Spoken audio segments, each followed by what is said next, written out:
Paulo. Senhor, nós te agradecemos, Pai, eu te louvo pela vida deste homem que tem entregue a vida de devoção, de obediência ao Senhor. Nós o recebemos como família, nós abraçamos a casa, a família dele, o ministério, e nós declaramos, Pai, que nós acreditamos no propósito do Senhor, o propósito eterno. Guarda, Senhor, a casa dele, guarda a família, guarda a vida do pastor Paulo. Senhor, que a cada dia, assim como já tem sido, que ele continue colhendo no Senhor a recompensa, meu Pai. Nós te agradecemos e te louvamos em nome de Jesus. Amém. Você pode aplaudir mais uma vez o nome do Senhor?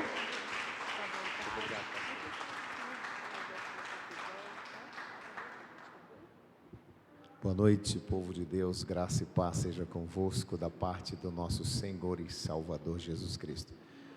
Quero dizer da minha alegria de poder estar com os irmãos, sendo pois esta a primeira vez que tenho a oportunidade de cooperar com este trabalho, agradecendo ao pastor e à pastora desta igreja que nos recebe com tanto carinho e com tanta deferência. Eu só pediria aos queridos irmãos da sonoplastia que podem abaixar bastante o som, porque minha voz é bem altissonante e de vez em quando eu dou uns gritinhos também.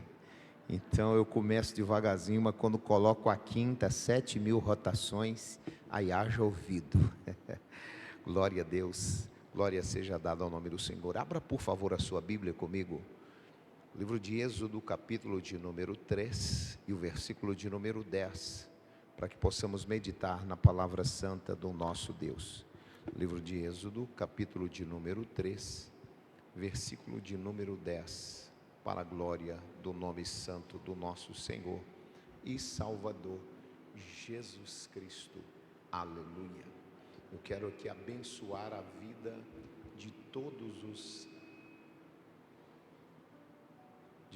os diáconos desta igreja, que tão varonilmente servem ao Senhor incansavelmente. Que Deus abençoe a sua vida, você diácono, diaconisa, que tem depositado no altar de Deus a sua melhor oferta, o seu coração de servo e de serva. Eu tive a oportunidade de servir ao Senhor 6 anos como diácono na igreja, e eu acho e considero um dos ministérios mais lindos da igreja é a diaconia. E todos nós, independentemente do cargo que exercemos ministerialmente, somos diáconos na casa de Deus, porque estamos aqui para servir ao Senhor com alegria. Êxodo capítulo de número 3, versículo de número 10, a Bíblia diz assim: agora vá, pois eu o envio ao faraó, você deve tirar o meu povo Israel do Egito. Moisés, porém, disse a Deus: quem sou eu para me apresentar ao faraó? Quem sou eu para tirar o povo de Israel do Egito? Deus respondeu: eu estarei com você. Este é o sinal que eu sou aquele que o envia. Depois que você tirar o povo do Egito, vocês adorarão a Deus neste monte. Moisés disse a Deus: se eu for aos israelitas e lhes disser: o Deus de seus antepassados me enviou a vocês, eles perguntarão: qual é o nome dele? O que eu devo dizer? Versículo 14: Deus respondeu a Moisés: eu sou o que sou. Diga ao povo de Israel: eu sou, me enviou a vocês. Pai, em nome de Jesus, queira preparar o nosso coração como terra fértil para ouvir, entender, guardar e sobretudo viver a Tua palavra, para que a cada dia da nossa existência estejamos no centro da Tua vontade.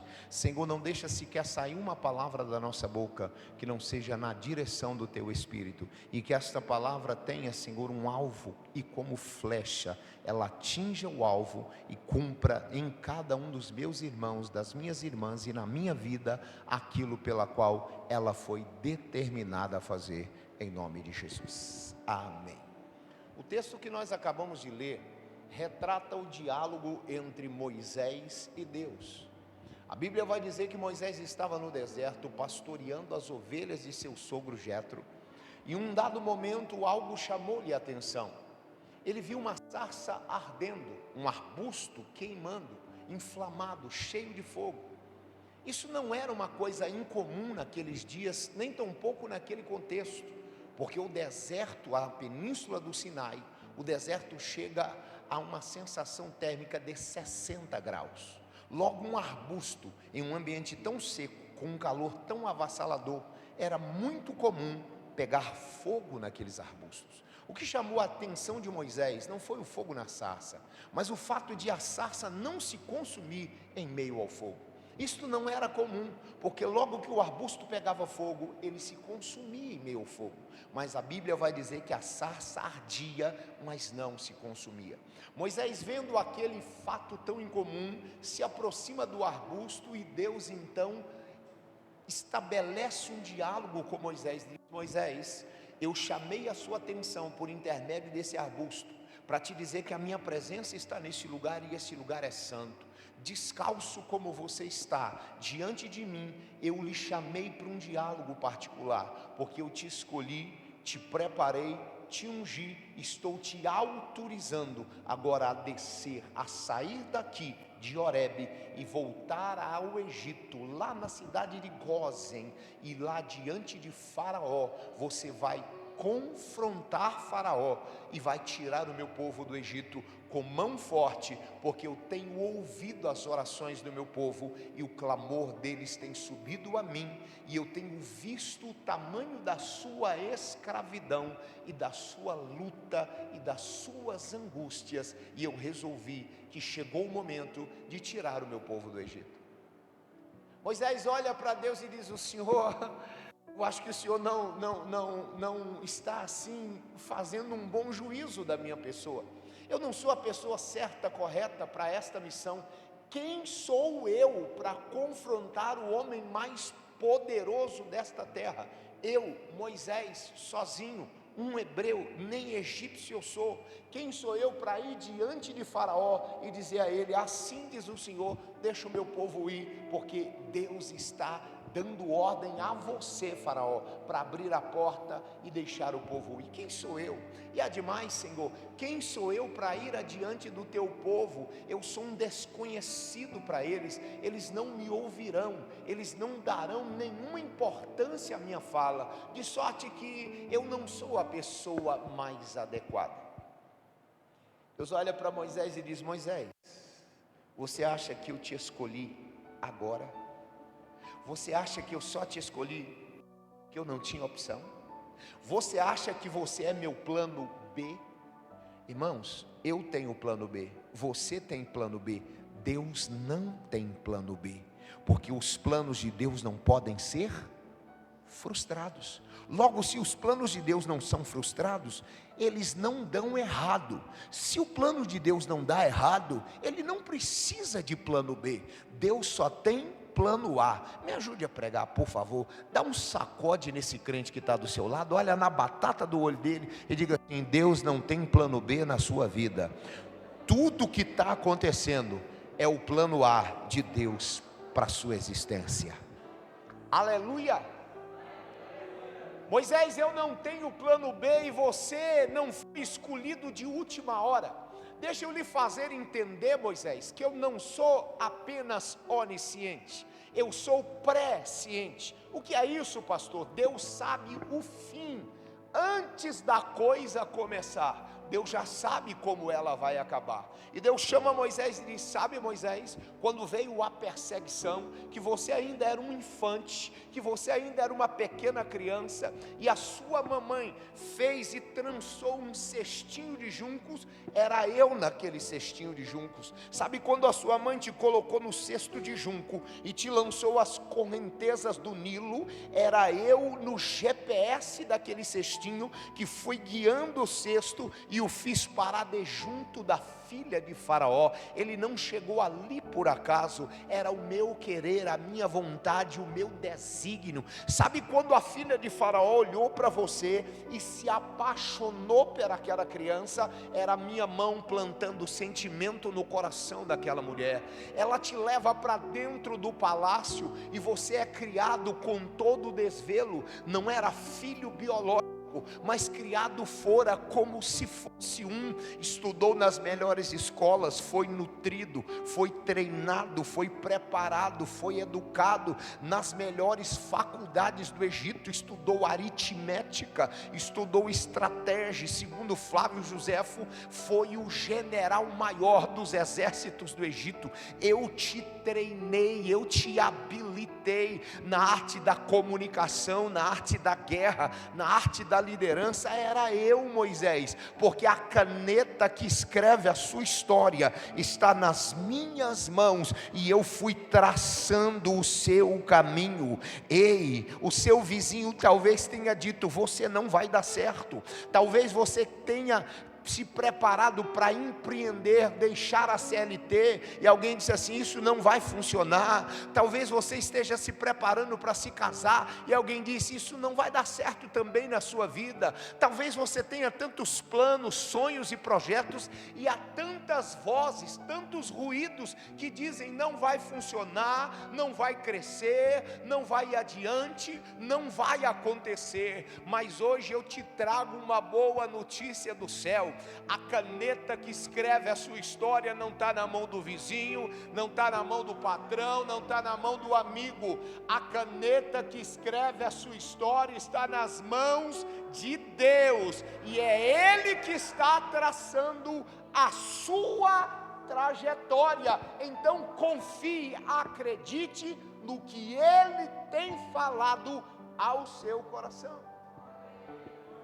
Moisés, quando você se levantou e você viu um egípcio brigando ou judiando de um de seus irmãos hebreus, aquela força interna que você expressou e foi adiante para defender o seu irmão, fui eu que permiti. E quando a notícia da morte do egípcio se tornou pública e Faraó ficou zangado com você e buscou te matar, fui eu que permiti. Irmão, Deus permite dificuldades na nossa vida, sim. Deus permite insucessos na nossa vida, sim.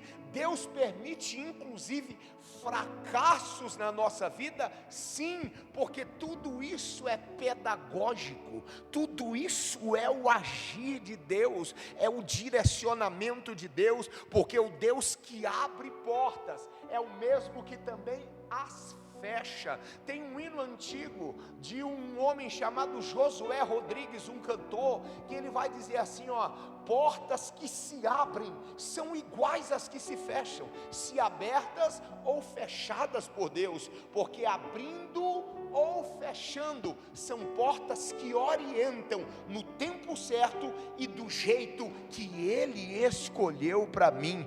Deus fecha portas para dizer: não entre por aí, não passe por aí, não se aventure aí, porque você não vai dar certo. Eu já sei o final e eu sei que o caminho é aqui, portanto eu fecho esta porta para você não desviar do caminho. Então, até na hora do fracasso, da dificuldade, do problema, da porta fechada, levanta a sua mão e dá glória, e entenda: Deus está escrevendo a sua história e te direcionando no centro da vontade dEle.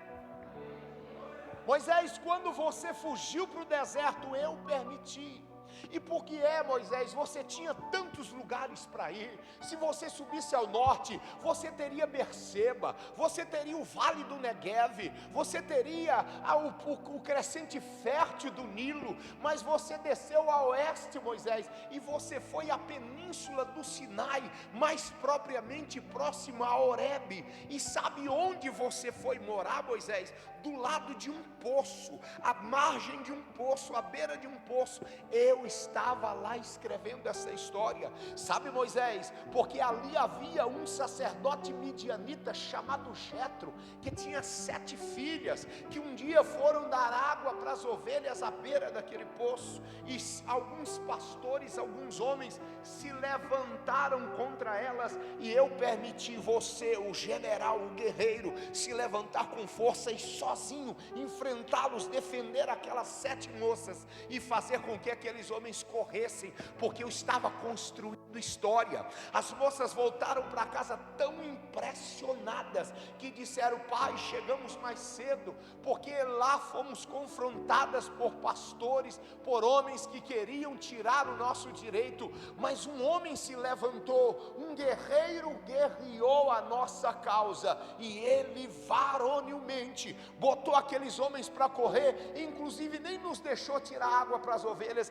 Ele tirou a água e deu água para as ovelhas. Jetro disse: venha, traga, quero conhecer este moço, saber quem é ele. Final da história, Moisés se casa com Zípora, uma das filhas de Jetro, e passa a ser pastor dos rebanhos de Jetro. Quem estava morando à beira de um poço, à margem de um poço, sozinho, solitário, lançado às traças, agora está debaixo de um lar, casado com uma esposa, e ele estava agora firme, fixo em uma casa, em uma família, e agora foi aprender a lidar com ovelhas no deserto. Moisés era general de guerra, era um homem habilitado na arte da espada, era um homem que a Bíblia inclusive chama de homem de boca pesada, de dura língua, um homem austero, um homem ferrenho, um homem de dura cerviz e um homem embrutecido pela arte da guerra. Sabe por que Deus colocou Moisés 40 anos tocando ovelha? Para ele aprender que com ovelha é diferente na arte da guerra. Fez raiva, arranca a espada e mata. Ovelha é assim, irmão, você junta tudo no aprisco, daqui a pouco aquela teimosinha pula a cerca e sai do carreirão e foge. Aí tu vai atrás com toda a paciência, você vai e pega, traz para o redil, aí ela pula do outro lado, de vez em quando dá uma mordida. É, pastor, é assim, irmão, ovelha também morde. Olha, mordida de ovelha não é fácil. Não está entendendo o mistério, irmão? Está entendendo o mistério? Mordida de ovelha não é fácil, não. O negócio é complicado. Deus está dizendo: sabe por que eu estou te treinando no deserto e com ovelhas? Porque eu não posso entregar as minhas ovelhas nas tuas mãos enquanto você não aprender a lidar com ovelha, enquanto você não aprender a amar, não aprender a ter paciência, não aprender a aconselhar uma vez, 2, 3, 4, 10, 20, 30 vezes, a não aprender que vão te caluniar e você terá que, ao invés de abrir os lábios, dobrar os joelhos. Vão se levantar com você e ao invés de você cerrar o punho, terá que levantar a mão abençoadora e abençoar até os seus inimigos. Quando você aprender isto, Moisés, você estará pronto. 40 anos se passaram, então naquela sarça Deus se apresenta a Moisés e diz: agora está no momento certo, na hora certa, chegou o seu tempo. Se levanta, entra no Egito e tira o meu povo de lá. Moisés olha para Deus e diz: o Senhor está certo disso? Estou. Tudo bem, entendi, eu vou ao Egito, vou confrontar o homem mais poderoso dessa terra, sem ter nenhum exército, sem ter nenhuma pessoa comigo, sem ter armas, sem ter nada. Eu vou confrontá-lo. Mas sabe qual é o problema, Senhor? Que o teu povo não me conhece. O teu povo está lá no Egito, e quando eu lá chegar, vão dizer: você diz que é mensageiro, diz que é porta-voz, mas quem te enviou aqui? Deus se levanta, olha para Moisés e fala em hebraico: Ereyer Asher Ereyer, eu sou o que sou. Sabe qual era a preocupação que Moisés estava apresentando para Deus? Aquele povo, muito embora esteja debaixo da escravidão, é um povo que tem um teto para dormir, é um povo que chega no final do dia, tem carne e cebola para comer, tem um pote de água que eles podem tirar um bocado de água e beber. Eles apanham todo dia, sofrem todo dia, tem a sua dignidade vilipendiada todo dia, mas eles têm comida, têm casa, têm água, se acostumaram com esta facilidade. E quando eu disser a eles: vamos deixar o Egito e vamos nos embrenhar pela península do Sinai, no deserto do Negueve, vamos andar de 60 graus, que não tem cebola, não tem carne, não tem água, não tem proteção, não tem exército, não tem nenhuma moradia, não tem uma casa, não tem nenhuma estrutura. Eles vão ficar com medo. E aí, Senhor, como é que eu os convencerei que o Senhor de fato estará na nossa frente e dará guarida ao seu povo? Deus novamente repete: eu sou o que sou. No original da língua hebraica, esta expressão é Reia Asher, Reia significa eu serei o que eles precisarem que eu seja. Deus está dizendo: diga a eles que eu serei o amigo para aquele que está solitário, eu serei a cura para a doença, eu serei o pão para o estômago vazio, eu serei o livramento em meio ao perigo, eu serei a mão que se estende para dar segurança ao inseguro, eu serei a esperança para o desesperado, eu serei o que eles precisarem que eu seja. Lá no deserto, Moisés, eu serei o que eles precisarem que eu seja. O que é que eles precisam no deserto? Precisam de pão. Eu abro o céu e chovo o pão do céu e faço cair no colo deles. Eles querem, Senhor, também um bocadinho de carne. Eu sopro o vento e no vento eu trago codornizes e deposito à mesa deles. Mas no deserto não tem água, nada a ver. Eu sou especialista em lençol freático. Encosta na pedra que eu vou fazer a água brotar da pedra, para que eles entendam que eu estou no controle. Senhor, mas no deserto é quente. Eu coloco uma nuvem sobre a cabeça deles. 2,5 milhões de judeus em meio ao deserto, e Deus colocou uma nuvem para cobrir. Pai da guarda-chuva, irmão, eu já vi nuvem grande, eu já vi chuva pesada, mas uma nuvem para cobrir 2,5 milhões de pessoas. E sabe qual é o maior milagre? Não é o tamanho da nuvem, mas a nuvem era teleguiada, no controle remoto do céu. O povo andava, a nuvem andava, o povo parava, a nuvem parava, o povo ia para a esquerda, a nuvem ia para a esquerda. Deus está dizendo: eu serei o que vocês precisarem que eu seja. Não tenha medo de nada, rompa as barreiras, rompa as dificuldades. Eu só preciso que vocês confiem em mim. É o que Deus está dizendo para você nessa noite. Quer viver algo novo? Só debaixo da fé. Quer ver algo novo de Deus? É debaixo da fé, é acreditando, é crendo no impossível, no incrível, é sabendo que aonde sua mão puder alcançar, você fará. Onde a sua mão não puder, creia que a mão do Eterno estará lá para ser o que você precisa que Ele seja. Aleluia!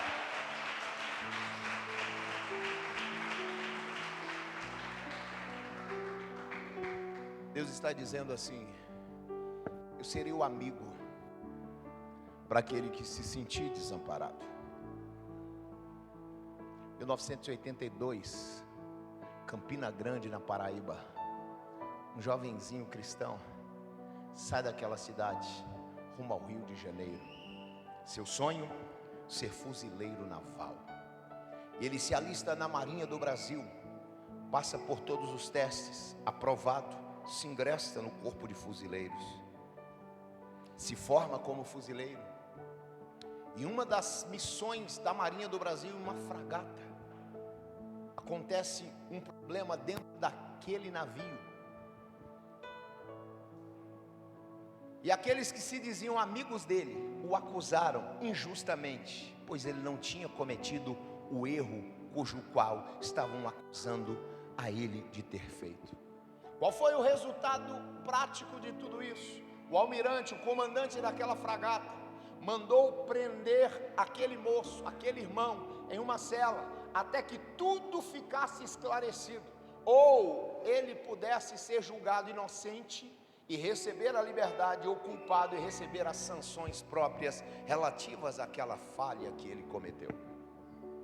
O que mais impressionou aquele moço é porque todos os marinheiros daquela fragata eram tidos e havidos como amigos e irmãos, irmãos de farda, irmãos de caminhada, irmãos de guerra. E no momento que caluniaram a ele, e ele disse: eu não fiz isso, nenhum dos seus amigos colocou confiabilidade, acreditou nele. Sabe o que acontece? Viraram as costas para ele.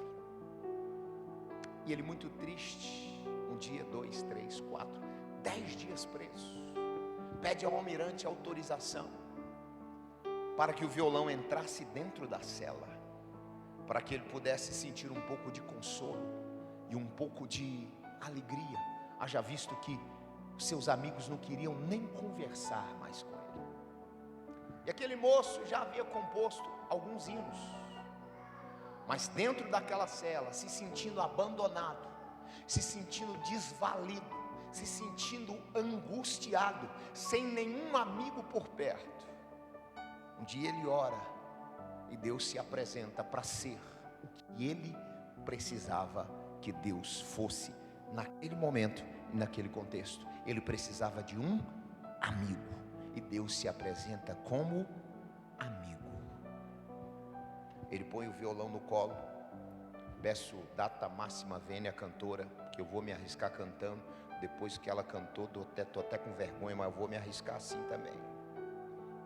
Ele põe o violão no colo, e num lampejo de inspiração divina, ele dedilha o violão, e a alma dele começa a ser incendiada, e da sua mente começa a brotar a letra de um hino, que ele faz olhando para o céu e entendendo que todos o abandonaram, mas Deus, o seu grande amigo, estava ali.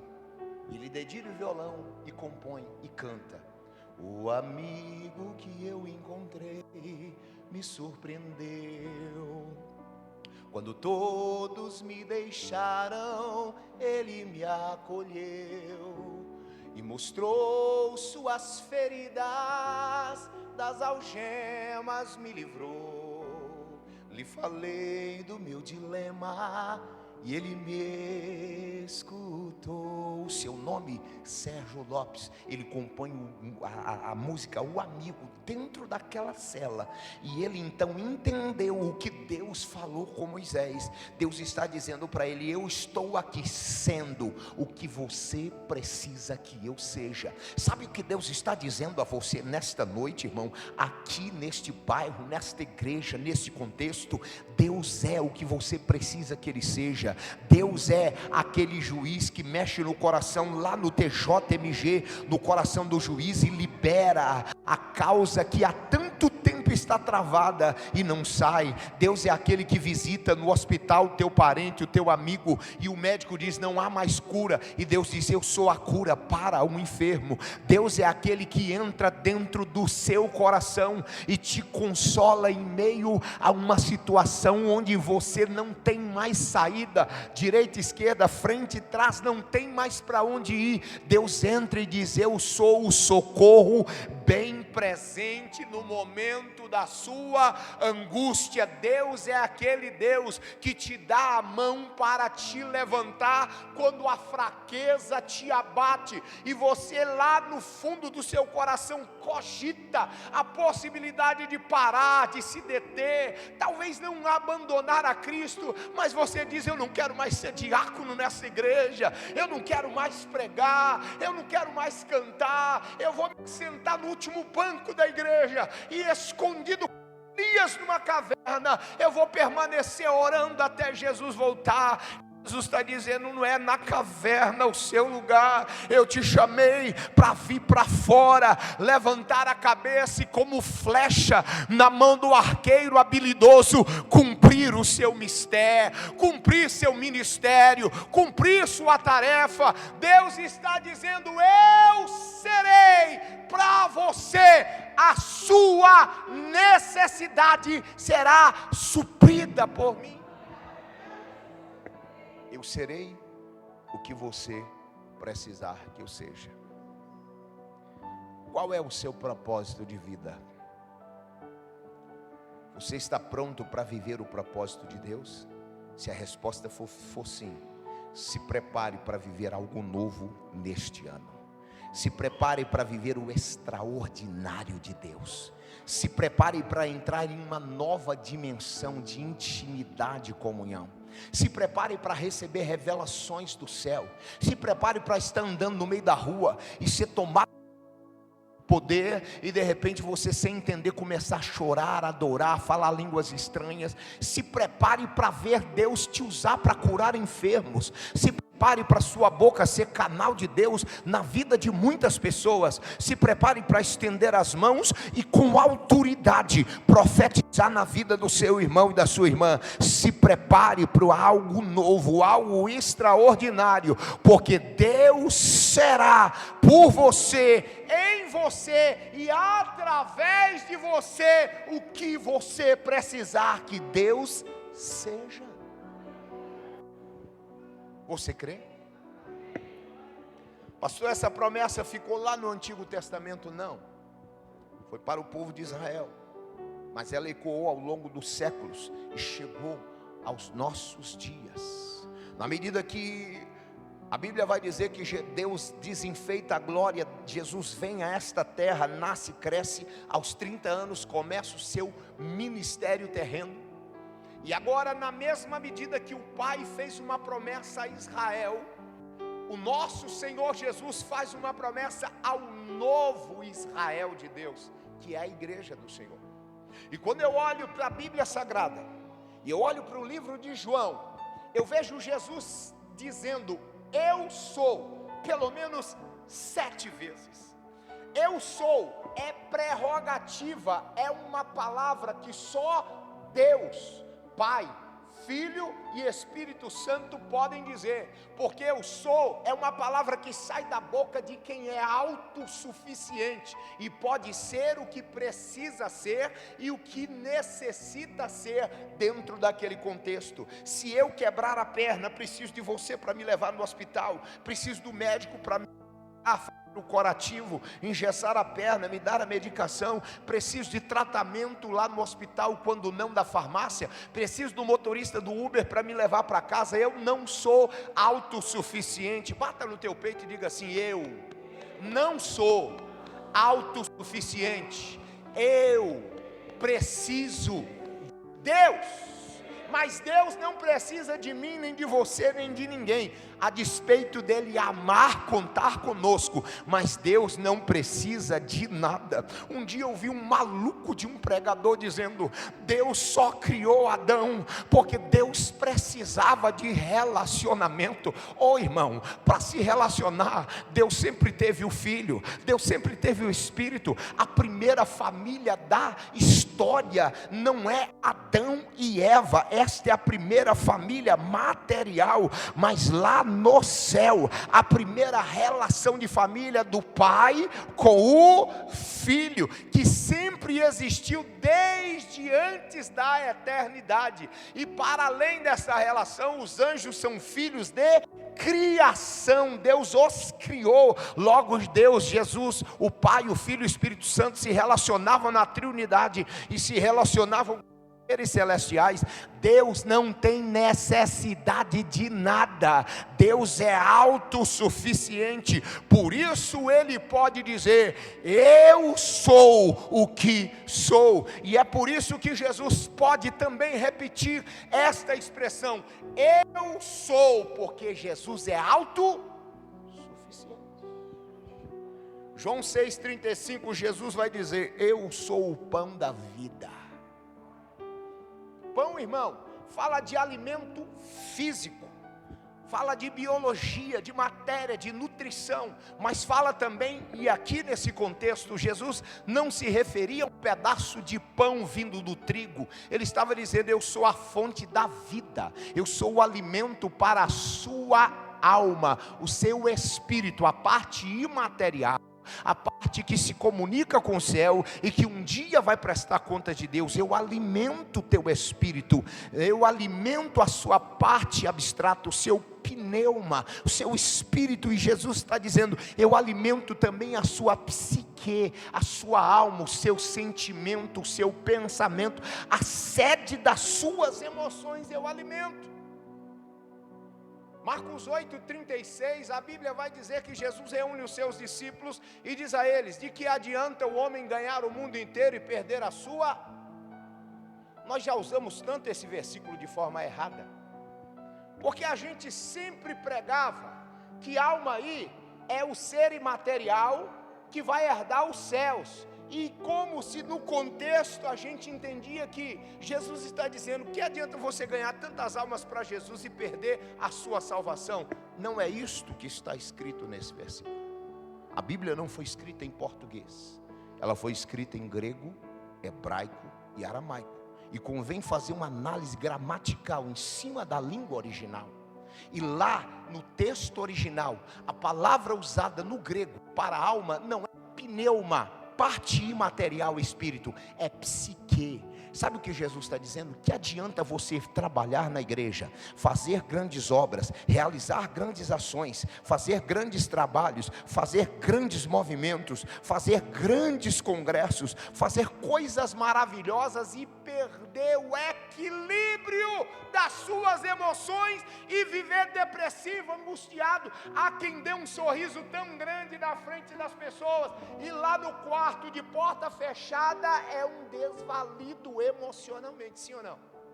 Está cheio de crente desequilibrado, está cheio de crente tomando Rivotril, está cheio de crente tomando Aldol, Tritanol, Artana, está cheio de crente pensando em suicidar. Ano passado foram 6 pastores e 840 mil suicídios na terra. Sabe o que é isso? Perder a alma, perder o psique, perder o domínio, perder o controle, perder a habilidade de lidar com as suas próprias emoções. Escute isso, até tirar o microfone. Um dia eu estava na igreja, uma irmã chegou e disse assim: pastor, ore pela minha filha que ela não quer nem comer mais. Eu digo: por que não quer comer, irmã? Porque ela está apaixonada com o Zezinho. E Zezinho não quer dar bola para ela. Zezinho gosta de Maria. E ela disse que não vai comer, que está estragada, que a vida acabou, que ela não quer mais saber de nada, não quer cantar no conjunto, não quer fazer mais nada. Eu falei: irmã, vou orar, nada. Não vou perder sono com isso. Ela, pastor, tem 2 dias que não come. Deixa. Na hora que a fome apertar, ela salta a geladeira e foi madrugada sem a senhora vir. Ei, ela precisa entender que o mundo não é uma bolinha de sabão e que tudo, o universo não gira em torno dela e ela é a rainha dos metais. Ela tem que entender que natureza, que vida natural tem problema, tem dificuldade, tem fracassos, tem angústia, tem tristeza, mas a despeito de tudo isso, a Bíblia nos ensina que em Cristo Jesus nós somos mais que vencedores. Ou tu acha que eu não tenho problema? Ou você não tem problema? Se não tem, me ensina, pelo amor de Deus. Me dá a fórmula. Todo mundo tem problema. Tem problema no casamento, problema com relação afetiva, tem problema com relação social. Vai dizer que você nunca deu vontade, esse menino aqui na sua vida, de pegar aquele irmão que faz muita raiva em tu, já te fez muita raiva, pegou dinheiro emprestado, pagou, falou mal de tu, fez fofoca com tu. Vai dizer que você não deu vontade de orar por ele com posição de mão no pescoço com muita fé. Todos nós temos dificuldades, todos nós temos embates, todos nós temos angústias, todos nós temos fraquezas, fragilidades, mas o que Jesus está dizendo é o seguinte: se você se alimentar de mim, as fraquezas não te dominarão, você não será levado pela circunstância, mas se você alimentar a sua alma, o seu psique, o seu entendimento e o seu espírito, você vai perceber a dificuldade, se manterá firme, resiliente, insistente, e você vai atravessar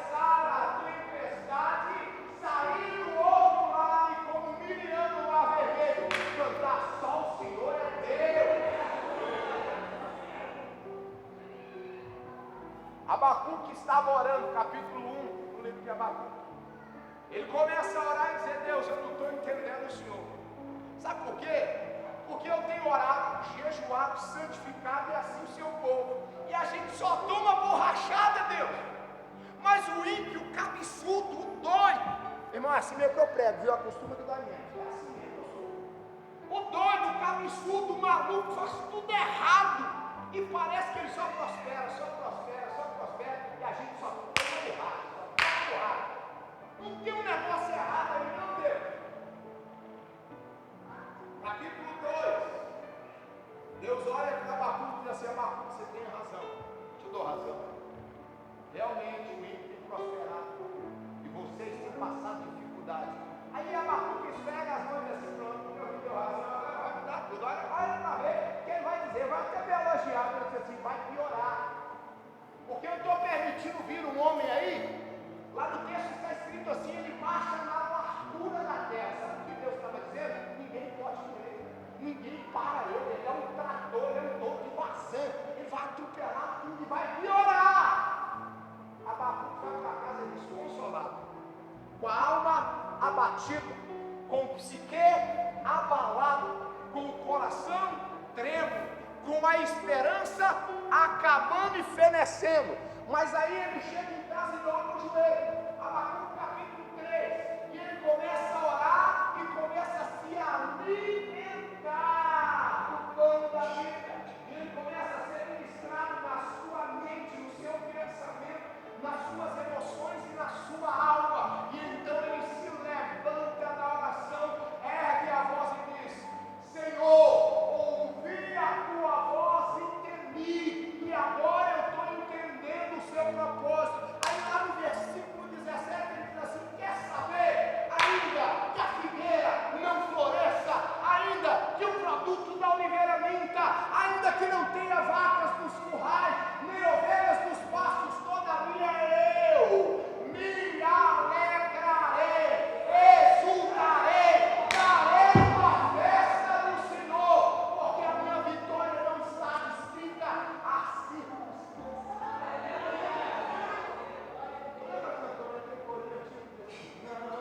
não olha as circunstâncias, não vem. Olha o seu amor, seu grande amor, não me guio por vistas, alegre estou. Ele está dizendo: eu ando por fé, mas excelente, não caminhamos. O que nos move é que nós, o que Deus te falou, tá lá.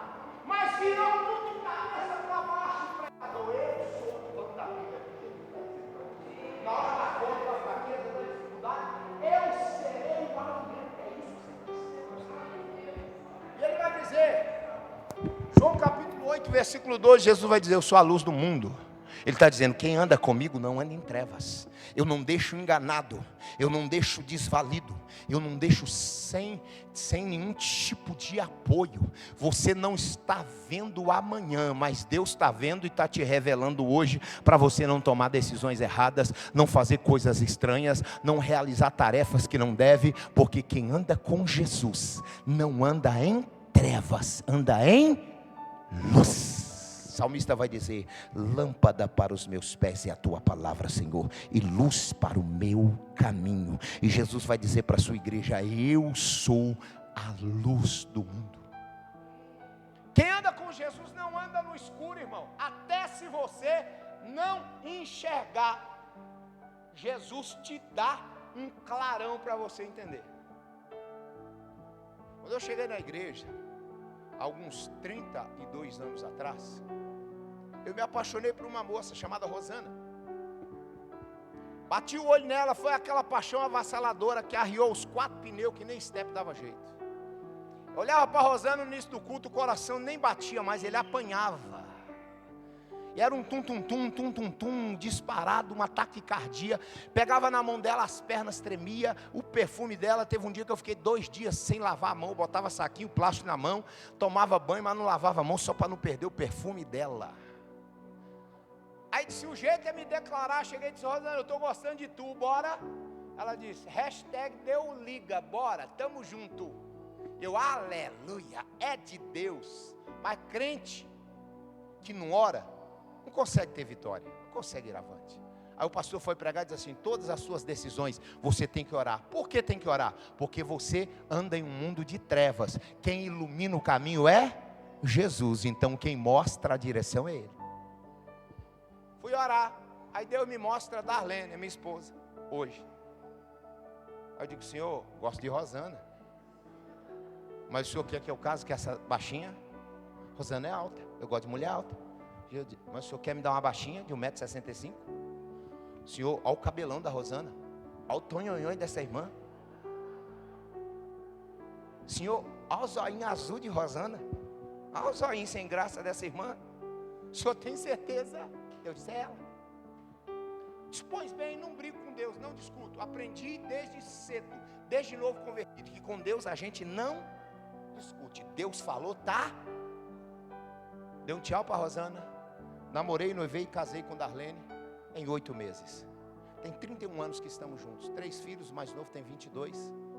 E sabe, Rosana, hoje, mãe de santo num terreiro de macumba. Você imaginou isso? Eu aqui agora pregando e ela batendo candonga pro cão numa encruzilhada à beira de uma mata ou numa cachoeira.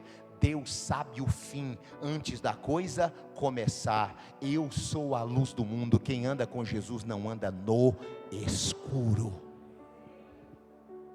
Terceira vez que Jesus disse: eu sou. João 10:7, eu sou a porta das ovelhas. Jesus é aquele, irmão, que dá acesso ao caminho que Ele quer que você ande. Porta das ovelhas significa que é um lugar onde só ovelha entra. Lobo entra? Não. Cacau entra? Não. Leão entra? Não. Urso entra? Não. É só ovelha. E se Deus traçou um caminho, e esse caminho o diabo coloca uma barreira na frente, sabe o que Jesus está dizendo? Fica tranquilo, eu sou a porta, eu vou abrir o caminho para você. Sabe onde nasceu aquele hino?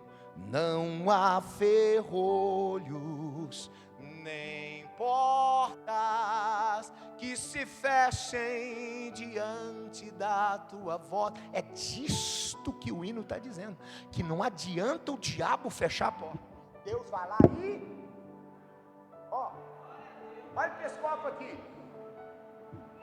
Tem dias, tem vezes, tem momentos, tem tribulações que parece que o diabo nos cerca de todos os lados, para frente, para trás, para a esquerda, para a direita. Ele faz um círculo perfeito e fecha todos os caminhos. Mas sabe uma coisa que Deus nunca vai permitir? É o diabo colocar a tampa. Porque toda vez que o crente olhar para o céu, tem uma porta aberta e uma vitória para a vida dele. Aleluia. Eu sou a porta, disse Jesus.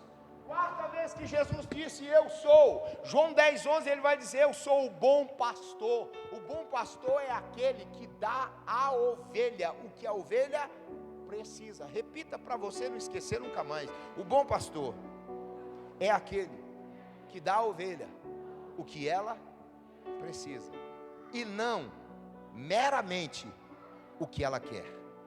Se você precisar de cura, o bom pastor vai te curar. Se você precisar ser abençoado, incentivado, impelido, empurrado, compungido a caminhar, Ele vai te abençoar. Mas se precisar de borracha, fica tranquilo, a borracha do céu é dessa largura. E Deus é bom de pontaria, não erra um lombo, irmão. É por isso que Davi vai dizer: tua vara e o teu cajado me consolam. Crente apanha. Tem uns crentes que fazem uns trem errado. Jesus puxa a borracha, Jesus aperta o parafuso. Um dia chegou um moço na minha casa e disse assim: pastor, ore por mim, estou passando uma luta, uma dificuldade. Quando eu botei a mão na cabeça dele, Deus disse: ora não, eu estou cortando a borracha que está desobediente. Prova é para crente obediente, é para Deus lapidar, melhorar, levantar, ungir com a unção que despedaça o jugo, entregar autoridade, poder e palavra para ele como instrumento ganhar almas para Deus. Isso é prova para crente fiel. E infiel, borrachar até ele consertar. E eu não queria dividir a borracha com ele, eu não orei. Volta para casa, conserta a tua vida. Na hora que você pedir perdão para Jesus, reconhecer a sua falha, a menos que você queira fazer isso aqui agora, eu aí vou orar por você. Mas até lá, não oro, que eu não vou dividir a borracha com você. O bom pastor, ele dá o que você precisa receber. Salmo 23. A tradução literal daquele salmo seria: o Senhor, meu pastor, de nada tenho falta. Inclusive, se Deus precisar permitir uma prova para ajustar tua conduta, para lapidar, para burilar, para tirar as cascas, Ele vai permitir. Se Deus permitir uma dificuldade para que você seja forjado e moldado, Ele vai permitir, porque Ele é o bom pastor. E eu encerro aqui. Quinta vez que Jesus fala: eu sou, João 11:25, eu sou a ressurreição e a vida. Ele está dizendo: em mim a morte não tem domínio. Que morte é essa? A biológica? Não, a espiritual, porque Jesus perdoa os pecados. Se o homem estiver vivo biologicamente e estiver em pecados, ele está morto espiritualmente. Mas se ele se arrepende, Jesus perdoa o pecado, lava o coração no sangue do Cordeiro e o purifica de todo o pecado, e cumpre o que Paulo ensinou: antes estávamos mortos dos nossos pecados e delitos, mas Cristo Jesus nos vivificou. Eu sou a ressurreição e a vida.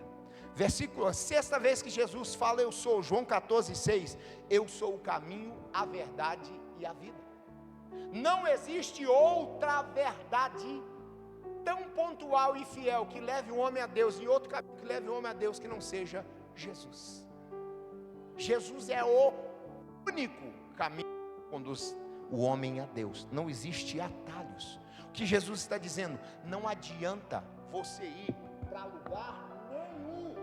Não adianta você desviar e achar que na boate você vai encontrar sossego, paz e alegria. Não vai, porque o caminho não é lá, o caminho é aqui com Cristo. Não adianta achar que na cajibrina, na cerveja, no aperol, no rabo de galo, no ruim para encardir, não adianta você achar que isso tudo vai subir lá para o seu cerebelo, confundir o seu equilíbrio, você fica doidão, faz rir, sorrir, canta sofrência, no outro dia está de ressaca, dor de cotovelo, angustiado porque andou no caminho errado. O caminho é com Jesus.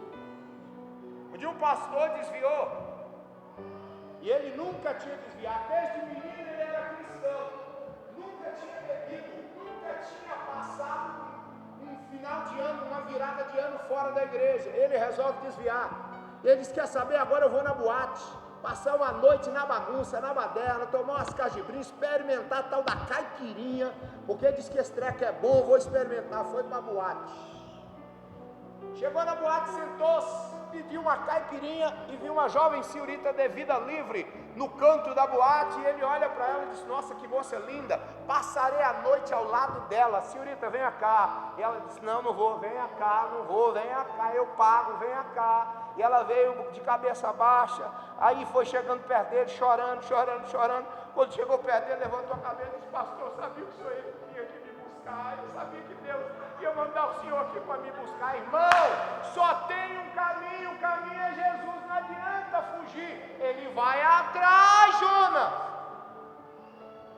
O caminho é Jesus. Eu encerro, senão, pastor, deixa eu voltar aqui nunca mais, passei do horário. João 15:1, eu sou a videira verdadeira. Irmão, não existe vida fora de Jesus. Não tem jeito. Ele vai dizer: ó, eu sou a videira, vocês são os ramos. Se vocês não tiverem ligado a mim, não recebem a seiva do tronco, e sem mim nada podeis fazer.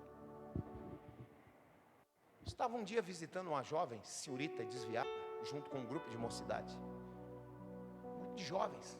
Fomos visitar aquela senhorita. Pensa numa menina antenada, inteligente, proativa, descolada, moderna, universitária, cheia de filosofia. E cada argumento que eu colocava, ela combatia com uma antítese, com um argumento contrário. Eu falava A, ela dizia B. Eu dizia C, ela dizia D. E fomos combatendo 1h20 conversando, e ela contrapondo todo o argumento que eu colocava para ela reconciliar com Jesus. Chegou um momento que ela está falando, eu estou orando, e disse: Jesus, me dá um argumento para falar com essa santa, que eu já estou perdendo a paciência. O senhor me conhece, sabe que eu sou colérico e sanguíneo, que eu já não estou aguentando mais, vontade de mandar ela assim: então você quer ir? Então vai para os quintos do inferno então. Você quer ir? Vai. Só que não pode, Jesus, o senhor me dá um argumento. Jesus falou comigo assim: chama ela para ir lá para fora. Chamei o jovem e disse: vamos lá fora. Aí tinha um pé de abacate. Jesus falou: pega uma folha do abacate, arranca uma folha. Agora manda ela estender a mão. Estendeu a mão, digo: moça, segura essa folha aí. E Jesus foi me dando uma palavra. Eu fui falando. A folha começou a murchar, foi murchando. Murchou até mais depressa que o normal. Coisa de Deus. Aí quando a folha murchou, Jesus falou comigo assim: pede ela para olhar para a mão dela e para a folha. Aí ela olhou para a folha e disse: olha para a tua mão, moça, a folha. Eu disse assim: sabe por que essa folha está murcha assim? Ela: por quê? Porque ela foi tirada do tronco, não recebe mais seiva, está morta. Você está desse jeito, você foi ceifada do tronco, você está longe de Jesus, você tem a impressão que está viva, mas você está definhando, morrendo aos poucos e descendo as fileiras do inferno. Mas Jesus me mandou aqui hoje para dizer para você: existe um caminho que te conduz ao céu, e o caminho é Jesus. Ela caiu de joelho, começou a chorar, falou: eu quero reconciliar com Jesus. Não tem outro caminho senão o caminho chamado Jesus. Fica de pé no seu lugar, por favor, eu quero orar com você.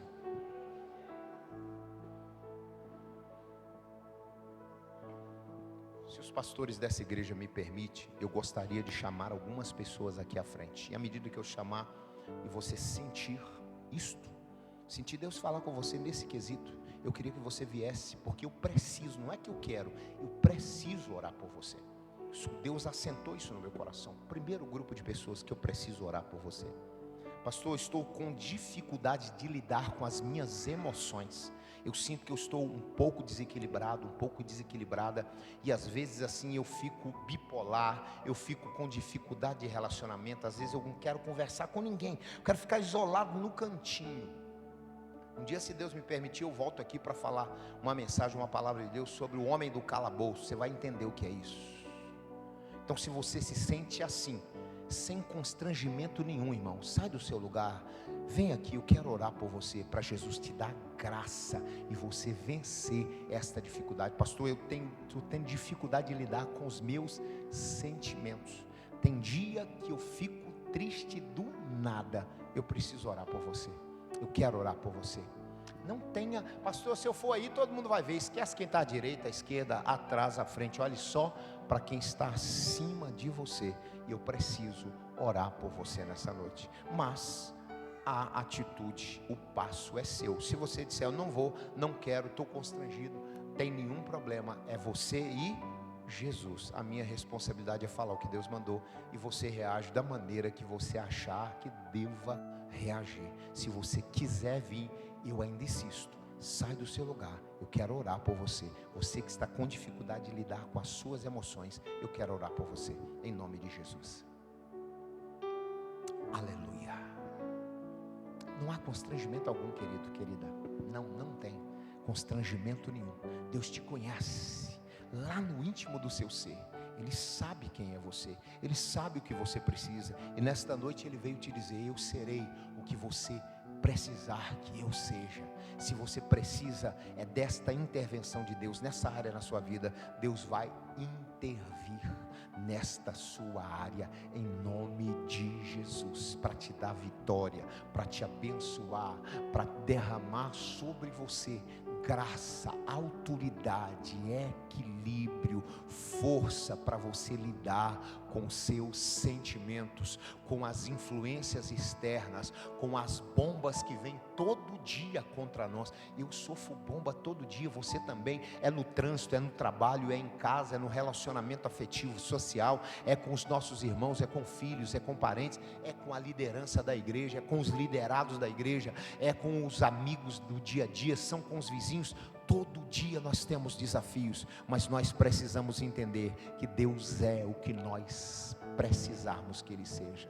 Pastor, eu estou sentindo no meu coração uma angústia muito grande, porque às vezes, mesmo estando no meio de um monte de pessoas, eu tenho a sensação que eu estou sozinho, sozinha. Eu preciso orar por você nessa noite. Eu quero que você saia do seu lugar. Você que está sentindo isto, às vezes se sente só, parece que todo mundo está do seu lado, mas ninguém entende, ninguém compreende o que você está sentindo, e você tem um sentimento de solidão. Isto, irmão, é uma tentativa do inferno de tentar deter sua caminhada. Eu preciso orar por você em nome de Jesus. Então saia do seu lugar sem nenhum constrangimento. Pastor, eu preciso que Deus mude isto. Deixa Deus te usar, deixa Deus te abençoar. Deus vai mudar esta situação na sua vida. Hoje eu vim aqui pregar a palavra de Deus, mas eu vim ministrar no seu coração algo de Deus, porque este ano, irmão, vai ser extraordinário na sua vida. Pastor, eu sinto muita vontade de fazer a obra de Deus, mas às vezes eu sinto que falta em mim autoridade. Explico, já vou encerrar. O que é isso? Deus te fala as coisas que você quer fazer, mas não sai do lugar, tem medo. Deus te dá uma direção, você não vai, tem medo. Deus te dá uma palavra, você não fala, tem medo. Deus manda você realizar uma obra, você não vai, você se paralisa. Isso está faltando autoridade. Deus vai quebrar isso hoje, irmão. Deus vai quebrar isso hoje, vai derramar autoridade sobre a sua vida, para você abrir a boca e falar o que Ele te mandar, fazer o que Ele te ordenar, ir aonde Ele te dirigir. Deus vai derramar autoridade sobre a sua vida. Deus vai derramar unção sobre a sua vida, para que você vença. Esta semana de ministrações não é uma invencionice da cabeça da pastora nem do pastor dessa igreja, é uma diretriz do céu para trazer sobre esta igreja algo novo do céu, e vocês verão isto, testemunharão sobre isto, e verão Deus fazer coisas grandes em vocês, por vocês e através de vocês. Pai, em nome de Jesus, eu oro por esses meus irmãos e irmãs que aqui à frente estão, Senhor, meu Deus e meu Pai, porque receberam um chamado, e assim, meu Deus, quebrantados se colocam diante do seu altar, dizendo: eu preciso receber do Senhor esta vitória. Meu Deus e meu Pai, todas estas irmãs e irmãos que aqui à frente estão, alguns com dificuldades de lidar com suas emoções, alguns, meu Deus e meu Pai, vivendo a crise da autoridade.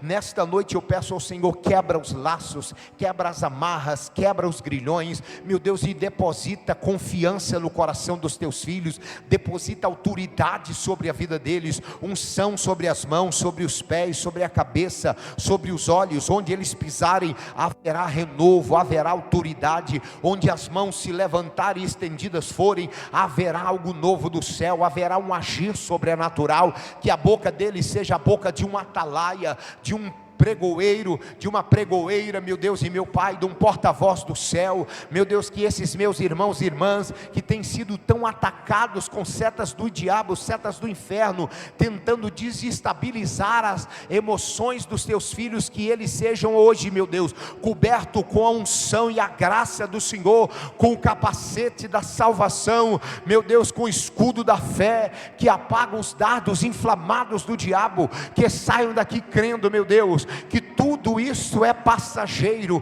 e que o Senhor os está levantando como varões de guerra, como varoas de guerra, como homens e mulheres cheios de unção e autoridade, para guerrear no mundo sobrenatural, e trazer, meu Deus, debaixo da tua autoridade para o mundo natural, meu Deus, através da palavra profética, através da oração, o agir do Senhor agindo no mundo natural, curando, libertando, abençoando, restaurando, edificando vidas através da vida dos teus filhos. Eu os apresento cada um nas tuas mãos, crendo na sua vitória. Apresento cada um dos meus irmãos que estão na nave desse templo, cada diácono, diaconisa à frente, no meio da nave do templo, lá fora na porta, o pastor, a pastora, todos os cooperadores desta igreja, e que o Senhor os cubra de unção e autoridade, e que tudo que o Senhor já fez seja apenas uma gota do oceano que o Senhor ainda tem para fazer nesta igreja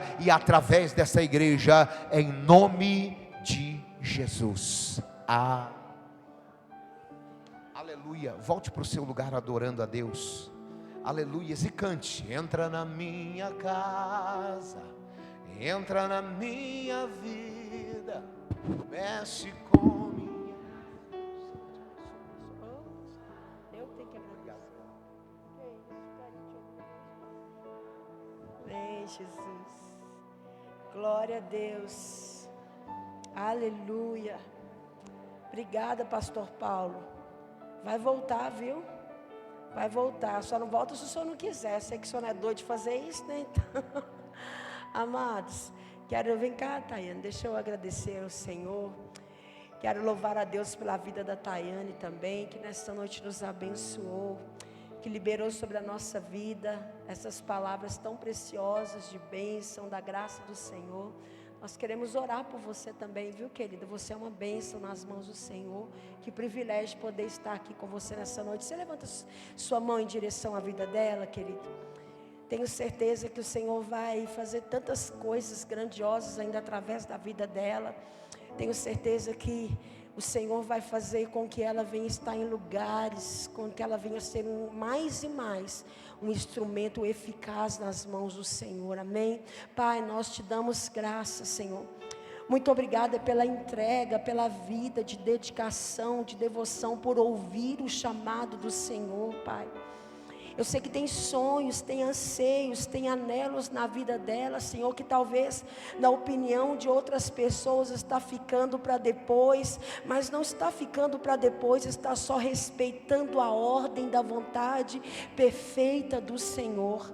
Nesta noite nós liberamos sobre ela, Pai, o renovo do Senhor para continuar a caminhada, a missão, o propósito do Senhor com ela. Pai, cobre a casa dela, a família dela, Pai. Eu sei que muitas vezes nós estamos aqui louvando, mas só o Senhor sabe o que nós deixamos lá nas nossas casas. Mas eu sei também que nessa noite o Senhor está liberando uma palavra sobre ela. O Senhor está dizendo para ela essa palavra: eu sou o que você precisa que eu seja. Pai, então entra com a sua providência, faça aquilo que ela não pode fazer, evidencia a tua glória através dela, cerca ela com os teus anjos, reveste ela de sabedoria, de entendimento, e que o Senhor levante ela, e que o teu nome seja adorado e reconhecido através dela, Pai, porque o Senhor conhece ela do secreto, o Senhor conhece ela do íntimo do teu coração, e nós como igreja liberamos essa palavra sobre a vida dela, Senhor, e nós cremos que nessa noite nós saímos deste lugar renovados, revigorados pelo poder da tua palavra. Leva cada um de nós debaixo da sua graça, da sua proteção, nos guarda, e que esta palavra fique enraizada nos nossos corações, em nome do Pai, do Filho e do Espírito Santo. Que o amor de Deus Pai, a graça de Deus Filho, a doce comunhão e consolação do Espírito Santo esteja com todos, não só hoje, mas desde agora e para sempre. Amados, vão em paz. Até amanhã nós teremos o culto das 18h30, e não pela manhã. Eu aguardo vocês aqui. Vão em paz, e que o Senhor os abençoe debaixo da graça e da proteção dele. Amém?